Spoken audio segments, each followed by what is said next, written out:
estou aqui com uma pessoa muito especial para mim, um grande amigo, no qual me trouxe o tempo dele para conversar um pouquinho comigo e trazer para vocês aí um pouco da experiência dele com o Tantra. Ananda, tudo bem? Bem-vindo, prazer Tudo bem. vê-lo. É um prazer estar aqui contigo e é um prazer aqui estar colaborando com o pouco que eu sei dentro desse assunto, que é um assunto que, por mais que se fale, ainda é um grande desconhecido. Sim. Ananda é um engenheiro eletrônico, ele tem aí suas habilidades com a eletrônica e foi uma pessoa que foi descobrir o Tantra na Índia, ficou lá por 8 anos, estudou muito Tantra. E Ananda, como foi essa experiência sua nesses 8 anos, convivendo na Índia, no berço das escrituras? Conta pra gente um pouco o que você trouxe de lá. Na verdade, tudo o que nós achamos que aqui no Ocidente é o Tantra é completamente o contrário do Tantra que é, digamos assim, divulgado na Índia. Mesmo porque Tantra na Índia não é divulgado. Sempre foi secularmente, talvez milenarmente, algo marginal. Então, se você agora tomar um avião e descer lá em Bombay ou em New Delhi e quiser conhecer um guru de Tantra, você não vai encontrar um guru de Tantra. Isso não é algo disponível. E mesmo que você encontre, você vai encontrar dois tipos de coisa. O tântrico acadêmico, que são aqueles que perpetuam a linhagem de Abhinavagupta, que faz parte do Tantra da Caxemira, que é um Tantra fundamentalmente acadêmico, e você vai encontrar o Tantra popular, que é intimamente ligado à magia. Não existe nenhum tipo de massagem, não existe nenhum tipo de abordagem terapêutica, existe uma ligação de gurus e discípulos que perpetuam uma linhagem transcendental e antiga relacionada ao despertar da consciência humana através do veículo corporal que nós temos, ou seja, do corpo físico. Mas não tem nenhuma abordagem, nenhuma relação com nada do Tantra que é ensinado, estudado ou transmitido aqui no Ocidente. O que seria esse Tantra acadêmico, Ananda? O Tantra acadêmico é porque no ano 1000 existiu uma grande reforma na Índia por um grande recodificador do Tantra chamado Abhinavagupta. Então, exatamente no ano 1000, foi exatamente no ano 1000, porque Abhinavagupta nasceu um pouquinho antes, ele recebeu 15 iniciações distintas, e na sua 15ª iniciação, ele atingiu a iluminação através do contato com uma mulher, através de um sexo normal, com trocas de fluidos e tudo. Porém, a erudição de Abhinavagupta era tamanha que nem o sânscrito era suficiente para perpetuar as suas ideias. Ou seja, a grande obra de Abhinavagupta, chamado Tantra Loka, foi um livro que, para um acadêmico que conhece sânscrito, é difícil entender. Então foi feito uma dissolução do Tantra Loka, chamado Tantra Sara, que é também muito difícil. E devido a esta grande erudição de Abhinavagupta, é que nem, por exemplo, se você compara Abhinavagupta com Beethoven, você compara Abhinavagupta com Einstein, ok? Então, se você chegar, por exemplo, um físico que não conhece Einstein, algum problema deve ter. Então, um tântrico que não conhece Abhinavagupta, algum problema deve ter. Qual é o problema? A enorme distância cultural que existe entre o neófito e quem foi Abhinavagupta. Então, Abhinavagupta, no ano 1000, no grande iluminismo oriental, recodificou todas as escrituras tântricas e criou isto que ficou conhecido como Tantra da Caxemira. Ou seja, isto é um corpo principal do Tantra. E o Tantra popular na Índia é delegado a yogis que fazem práticas mágicas. A linha destes yogis chama-se Aghori. Então, estes tântricos na Índia, eles realizam milagres. Seria o equivalente a um pai de santo popular brasileiro. E eles perpetuam esta tradição nos lugares onde tem cremação, nas margens dos rios, de modo que eles são procurados quando o indiano comum tem algum problema que ele acredita ser de ordem mágica.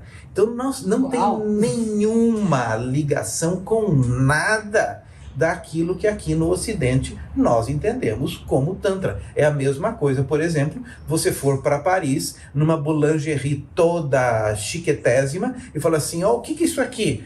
Aí a francesa diz, isso aqui não, isso aqui é um acarajé.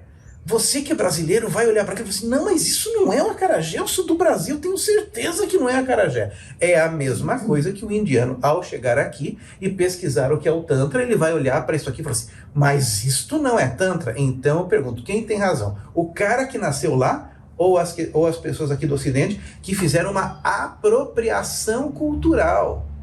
Como é uma técnica onde tinha enlevos ligados à sexualidade, então uniu a sopa no mel e apropriou-se culturalmente uma palavra muito batida na década de 60 e 70 pelos hippies e criou-se então uma terminologia que está relacionada a massagens, sexualidade, desbloqueios, mas não tem nenhuma ligação com nada do que foi criado como Tantra e nem daquilo que existe como Tantra na Índia nos dias de hoje.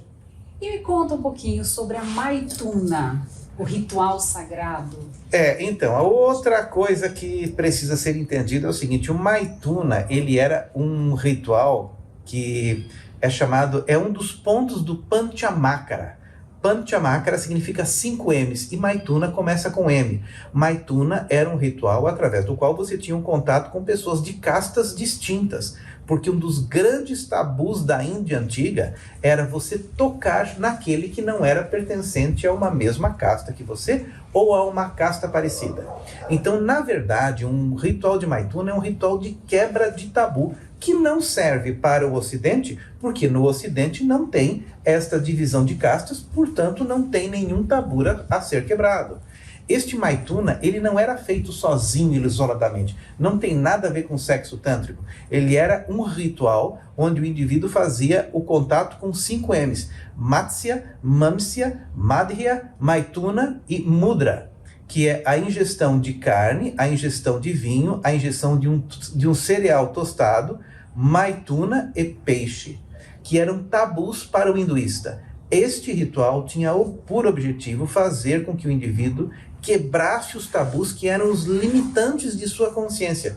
Isto funciona para o ocidental? Não! O cara já toma vinho, o cara já come peixe, o cara já come carne, o cara come qualquer coisa, o cara transa com todo mundo. Isto só serve para o indiano de 300 anos atrás.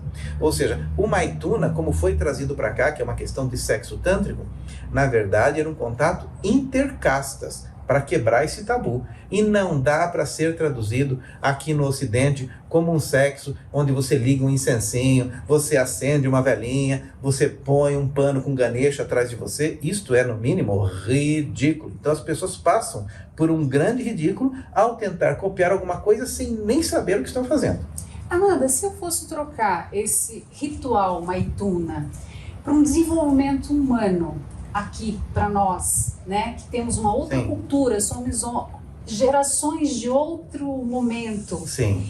Esse desenvolvimento humano dentro de uma terapêutica séria, usando essa sexualidade, talvez até usando a massagem, poderia levar a pessoa numa consciência mais elevada? Não tem a menor dúvida que leva. Depende de duas coisas. Primeiro, do conhecimento do terapeuta e da habilidade que o terapeuta tem em achar naquele indivíduo quais são os tabus para ele. Uma vez localizados os tabus, que são elementos de contenção de consciência, se o terapeuta conseguir soltar aquelas amarras, com toda certeza vai ter uma elevação de consciência instantânea.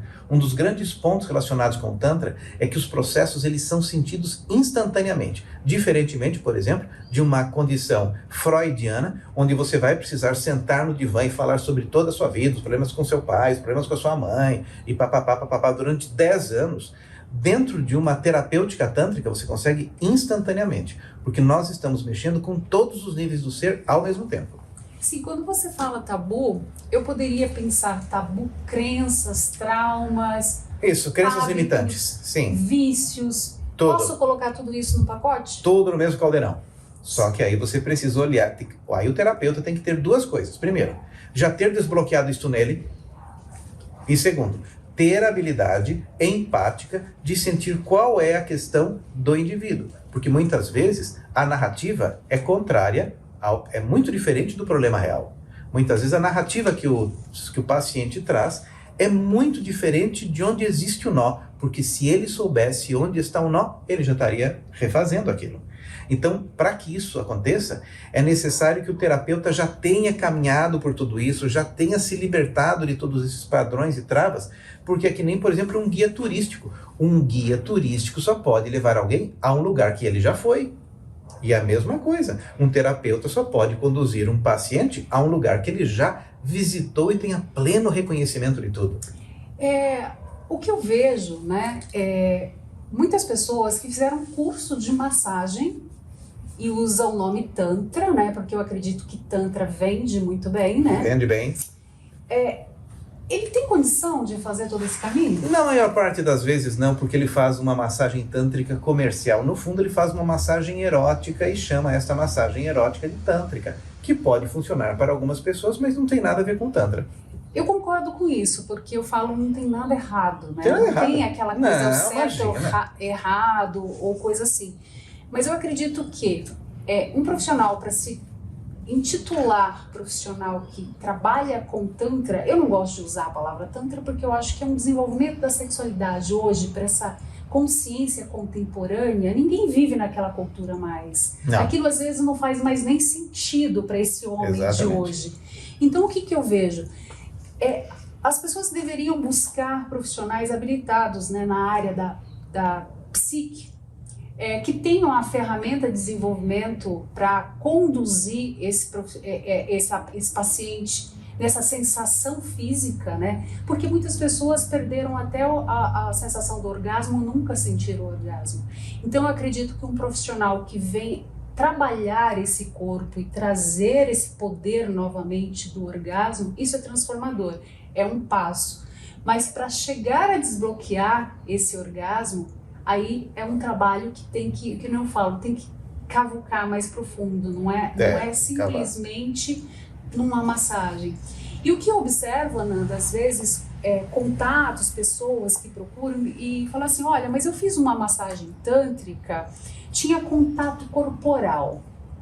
Mas você, como assim? O Tantra não tem contato corporal? Não. O Tantra terapêutico não tem contato corporal. Porque se a pessoa está com a questão para trabalhar, não vai ser dentro de um set terapêutico com um profissional, né, sério, que ele vai precisar de um contato corporal. Se ele já não está dando conta de realizar isso fora nas relações afetivas, então o que penso? Dentro desse set terapêutico, para que essa pessoa volte a sentir o primeiro passo.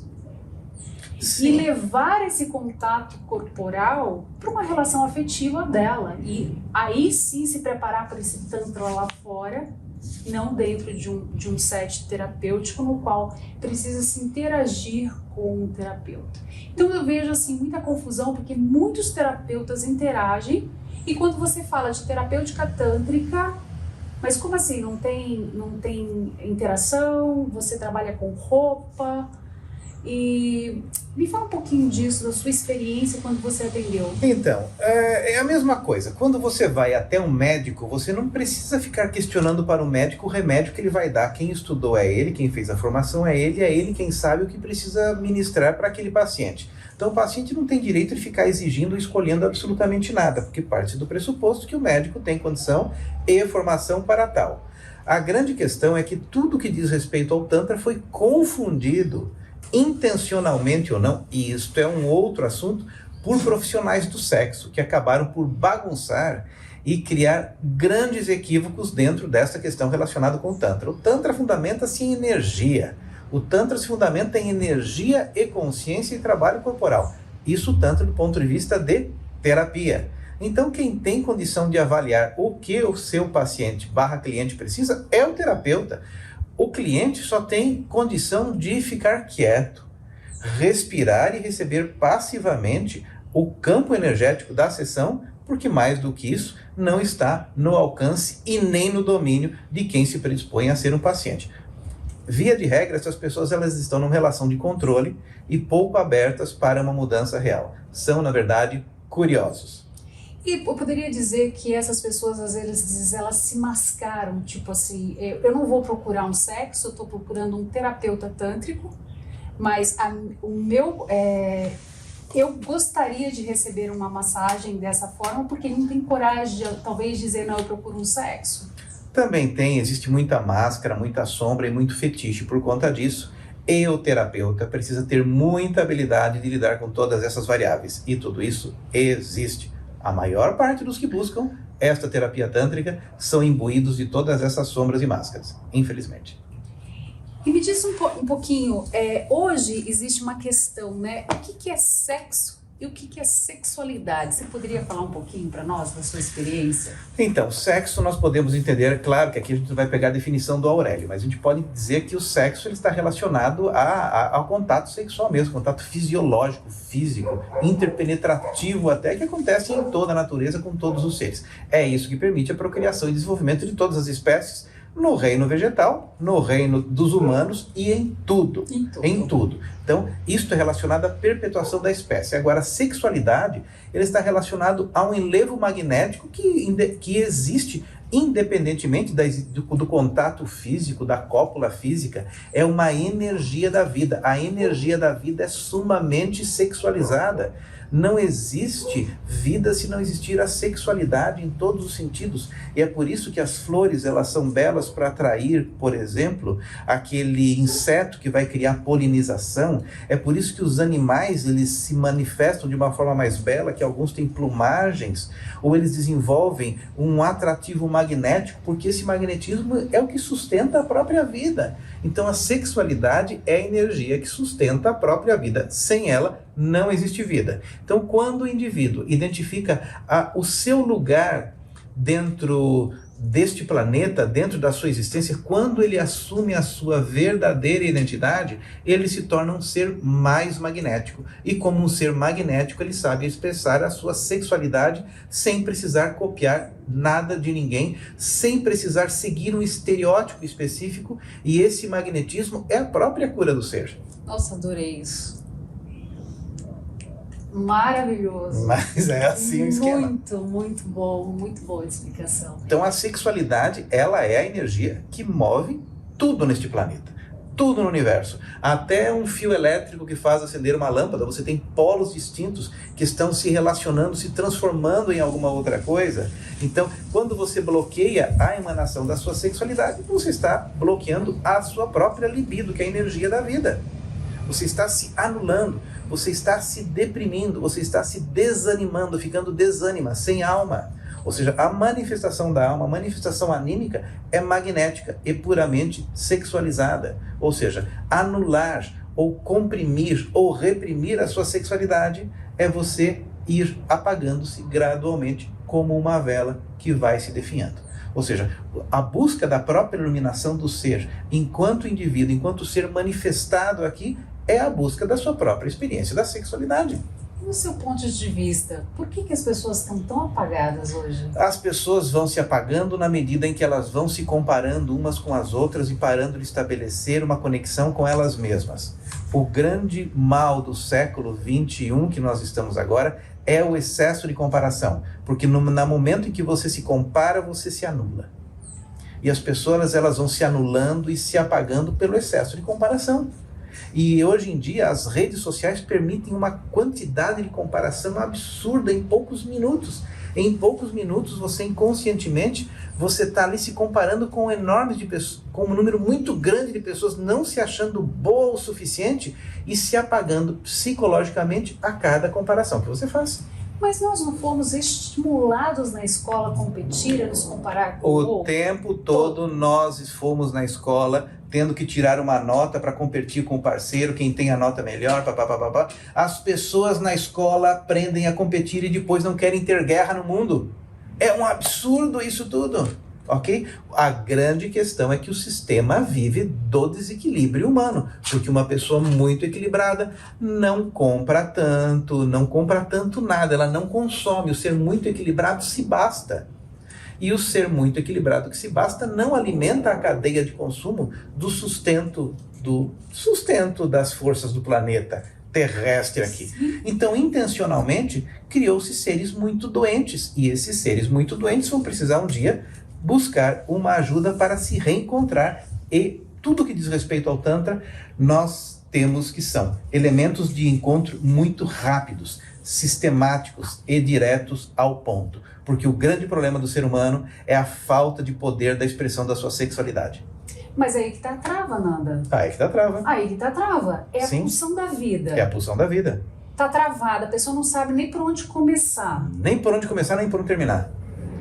O que nós poderíamos fazer para mudar um pouco essa história? Você tem mais de quantos Olha, anos? eu vou falar bem a verdade. Eu tenho 56 agora, com 15 anos eu já lia livros sobre esse assunto. Com 15 anos. Então já tenho quase uns 40 anos aí mexendo com esse tipo de coisa, estudando isso aí.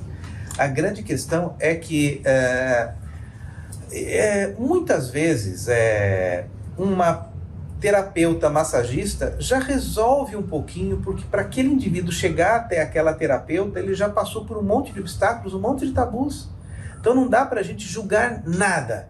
Nós precisamos entrar no espaço onde nada seja julgado. Mas o indivíduo precisa ter consciência de que a escadaria não tem um degrau. Ele pisou naquele degrau, depois tem o outro degrau, tem o outro degrau, e gradativamente ele precisa ir se abrindo a um novo patamar de consciência, novos desafios e novas etapas de assumir mais a sua própria identidade. Então, um bom terapeuta sabe conduzir este paciente em todos esses degraus, até que chega um ponto em que o terapeuta pode verificar que eu conduzi você até este degrau, mas existem outros que outras pessoas podem lhe acompanhar. Esse é o processo da vida. Ninguém sabe tudo. Sim, mas esse processo da massagem em si, uma massagem erótica, ela é válida também. 100% válida. Porque o que acontece? Muitas pessoas, existem fetiches no qual elas não conseguem realizar, talvez, no seu trato conjugal. Sim, exatamente. Então, se ela busca e tira isso da frente, sim, ela consegue subir um degrau a mais. Não tenha dúvida. Então, eu penso assim, a massagem tântrica, ela não poderia ter duas fases, então? Poderia. Nós não poderíamos construir assim, a massagem tântrica e uma terapêutica tântrica. Sim. E um processo de desenvolvimento no qual a pessoa já passou Sim. por esse caminho, no qual ela está com a sua energia genitalizada, como dizia Freud, né? Passou Sim. por todas as fases, trouxe a energia para o genital, e aí nesse momento, sim, a pessoa está preparada para fazer um curso, para aprender a estimular o seu companheiro ou a sua companheira, fazer uma ritualística de um sexo, porque as pessoas hoje em dia elas estão tão afoitas no qual o sexo é um acoplar, não é uma troca, não é um ritual, né? Um ritual no qual a pessoa vai fazer o sexo com a alma daquela outra pessoa. Sim. Não está mais no genital. É um outro nível de consciência. É outra coisa. E aí você poderia trazer para nós cursos para esse tipo de trabalho? Sim, eu já dou cursos desse tipo de coisa há muito tempo, né? Tenho formações em terapeuta tântrico. A grande questão é que nós não podemos confundir degrau com a escadaria inteira. Na escadaria tem muitos degraus. O importante é o indivíduo não parar naquele degrau, achando que aquilo ali é o todo da obra. E como conscientizar as pessoas que são leigas, Ananda, desses processos? A informação. Infelizmente, a informação é muito escassa e se limita a um campo só genitalizado e não de consciência. Então, cabe ao profissional, ao terapeuta, aclarar todas essas questões, dizendo: você subiu um passo, mas a escadaria continua. E é longa, não é? E é longa, essa escadaria não tem ainda, fim. Você tá subindo? Imagina, eu olho para cima, dá até um desgosto, porque é muito grande. Entendeu? Essa escadaria não tem fim. Não tem fim, mas a gente vai subindo, a gente faz o que pode. Se não for nessa vida, mais um pouco A na gente próxima. faz o que pode com os recursos que tem. Por isso que a gente não pode se cobrar. A gente tem que cair na real. Eu estou fazendo o melhor com os recursos e consciência que eu tenho, mas a escada é longa. Devo admitir a minha incapacidade de ver o todo dessa escada. Sim. E vou humildemente caminhando degrau por degrau. Assim, vamos que vamos. Né? É assim. E você foi um dos precursores da terapêutica tântrica. Eu acho que o primeiro espaço de massagem tântrica aqui em São Paulo foi meu. Isso faz muito tempo. Como foi? Como foi? No começo a coisa... Então, eu trabalhava com massagem ayurvédica e pensei, eu vou transformar essa massagem ayurvédica em alguma coisa mais light e criar uma coisa relacionada com a teoria do Tantra, colocar sistemas de meridianos da medicina tradicional chinesa, meridiano do rim, que trabalha com energia vital, e vou criar um negócio que eu vou chamar de massagem tântrica. Eu acredito que o primeiro site de massagem tântrica foi o meu, o primeiro espaço de massagem tântrica foi o meu. Isso já tem o quê? Uns 20 anos. Né? Na época eu consegui anunciar no Google naturalmente a respeito disso aí. Eu acho que mais, Ananda. Tem mais tempo. Olha. Faz tempo, mas faz tempo. Eu sei que faz tempo. E na época não tinha ninguém, não tinha site nenhum, não tinha nada. E era muito tranquilo trabalhar com isso, porque realmente a pessoa que buscava, ela tinha um interesse real, porque o assunto não tinha sido deturpado ainda. Esta deturpação foi gradativa. E na medida que ela começou a tomar uma amplitude muito grande, eu fui me retirando de campo. E hoje em dia eu só dou cursos, não faço atendimentos. Me fala um pouquinho do seu curso, como é? Eu dou curso de formação em Tantra, e onde eu falo sobre Tantra clássico e Neo-Tantra. As duas coisas eu tenho. Tantra clássico, que eu falo sobre a tradição do Tantra, incluindo toda a ritualística tântrica dentro dessa formação tradicional de Abhinavagupta, e dou elementos de Neo-Tantra também dentro de uma abordagem mais popular, onde tem essa conexão com massagens e vivências que são aplicáveis dentro de uma condição de consulta, de atendimento, por exemplo. E acontece em quantos módulos, quantas vezes ao ano? 2 formações ao ano, são 6 encontros, um final de semana por mês, é aqui em São Paulo, e vem pessoas de todos os estados para fazer essa formação. A maior parte das pessoas que vêm para fazer essa formação não querem necessariamente se tornar terapeutas, mas elas querem aprender um Tantra de verdade com consistência. Então elas vêm fazer a formação.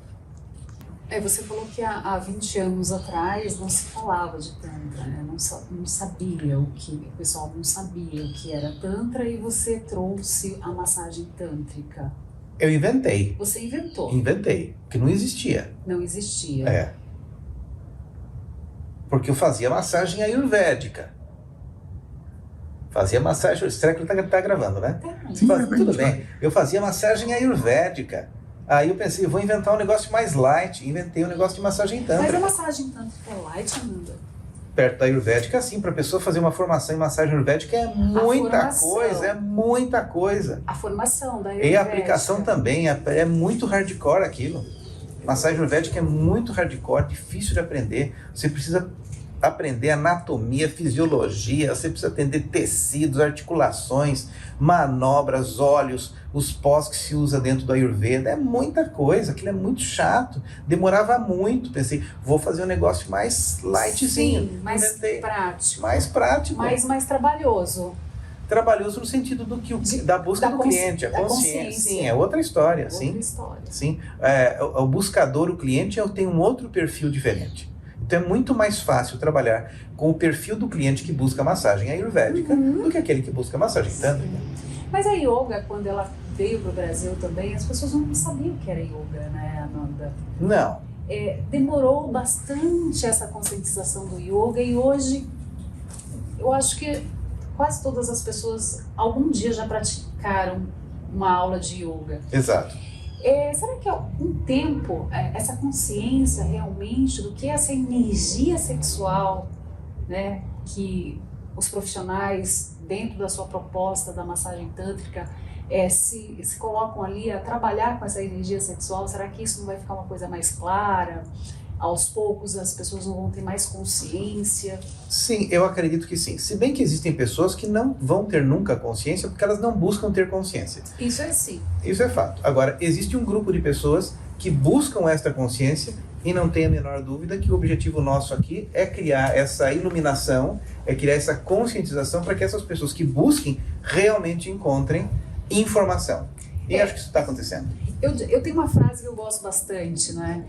O Tantra está para todos, mas nem todos estão para o Tantra, exatamente. Porque o Tantra que eu falo, nessa linguagem moderna, sabe? As pessoas integrar essa energia vital, essa força de vida nesses corpos, né? Então, entender, não é entender, né? Porque a razão, eu acho que ela não consegue entender, sentir. Se permitir a sentir. E entrar na proposta, chegar, né, se despindo de tudo aquilo que ela traz como bagagem de vida, né? Sim. Isso que eu acho, assim, um dos pontos mais importantes para cuidar de qualquer paciente que chega. pessoa tem que se despir realmente do que Sim. ela traz como bagagem. Sim. Tem que estar aberta, porque senão a gente não consegue fazer milagre. Nada. A pessoa precisa ser humilde o suficiente para entrar em sua zona de fragilidade. Quando isso acontece, a cura se processa. E é muito bonito, né? Sim, quando isso acontece. É transformador. Sim. E eu acredito que é esse o homem de uma nova consciência, sabe? A pessoa, quando ela sai do genital, dessa questão, o genital ele tá muito na função do desejo, que eu falo, das misérias internas. Sim. Então a pessoa usa esse desejo para satisfazer suas lacunas, suas faltas, suas necessidades não atendidas, até dessa criança, né? Sim. Que às vezes são adultos, né? Crianças em corpos de adultos.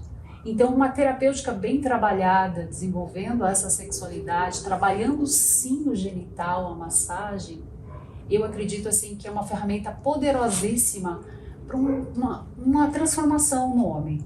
Claro. Homem que eu digo animal, homem, né? Sim.